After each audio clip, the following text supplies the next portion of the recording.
I don't know what this is really worth, but we're going to go to it. Athlons came out with the top 5. This would be the top 5 newcomers to the Miami football team in 2021. Their top 5. Can I give you mine before and see if they Yes, absolutely. All right. Am I including transfers or no? Yes, newcomers to the program.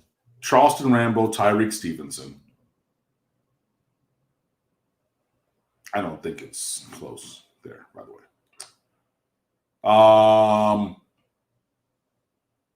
In terms of impact on the field, Andres Borregales, because he's going to be the kicker, taking over for his brother.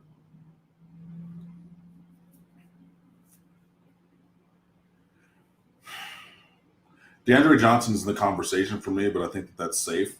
The defensive end. And I think it's maybe more of a conversation than Rambo and Stevenson. So I'm actually going to leave him off. So I'm going to say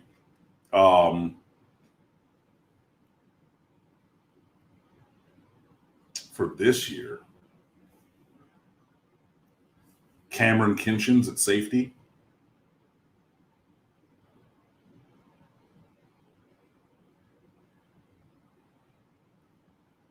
And Malik Curtis, because I think he's going to be our special teams returner. So again, that's Rambo, Stevenson, Borregales, Curtis, and Kinchins. Those are my top 5 for their impact on the field as newcomers this year. What did that find out? Here's their list of 5, which I don't understand because, as I mentioned to Cam before we started to record, that I've been using this for a number of teams, and I think it's based on the writers, the individual, even though they're all coming from Athlons. I think it's the individual writers' interpretation because most of them have included early enrollees, later enrollees, if they thought that they would have an impact. So this particular writer left off the 2 5-stars. They went with Tyreek Stevenson. And for the record, so did I. You did. I did. And so I'm going to read off these top 5, and then I'm going to pose a player that I believe, and you can correct me if I'm wrong, is ultra important for a particular reason.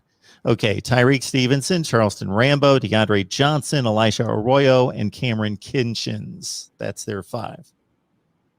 Wait, I'm sorry, say it again? They went Stevenson, Rambo, Johnson, Arroyo, Kinchins. Okay. So they added in DeAndre Johnson, and then they had the tight end instead of the return guy that I picked. Okay. The 3 grad transfers or the transfer portal guys, that makes sense. And again, I kind of talked myself out of Johnson, but putting him in there is completely within the realm of possibilities, and I'm not going to fight you on that. I get it. He played at Tennessee for years. I think he's going to start for us. I think he's going to be really good. So there's that. Arroyo, I just think that Will Mallory is going to have a really, really strong season. And I know that we're still going to go to the 2 tight end thing, and you're going to see some Arroyo out there and everything. And Kinchins was just too good in the spring for a newcomer. Now, you could do the Blake Griffin, Joel Embiid, redshirted their first year and won Rookie of the Year their first year in the NBA, but they had not played the previous year. If you wanted that, you can go with Vontae Williams easily because he didn't even practice really last year. You know what I mean? Well, he did practice. Let me not be hyperbolic in that kind of a way. But I'm just saying he was not on the field in games or anything.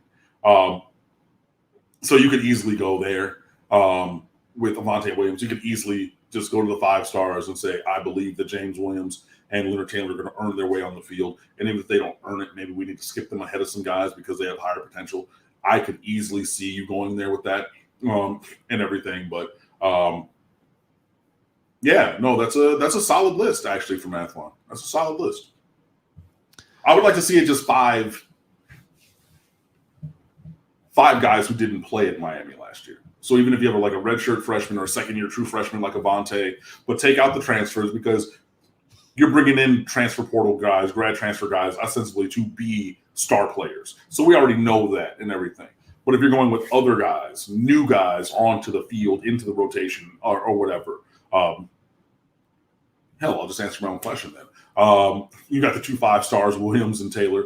I'm going to stick with Kinchins. I'm going to stick with Borregales, and I'm going to stick with Curtis. So, for me, it's just subbing 2 out. For the other list, it'd be subbing 3 out because they had all 3 of the grad transfers up there. But yeah, I would like to see something like that. But hopefully, again, we play the best players, and some of these younger guys earn their way onto the field, because I think that would be beneficial in the short and long term for the Miami Hurricanes.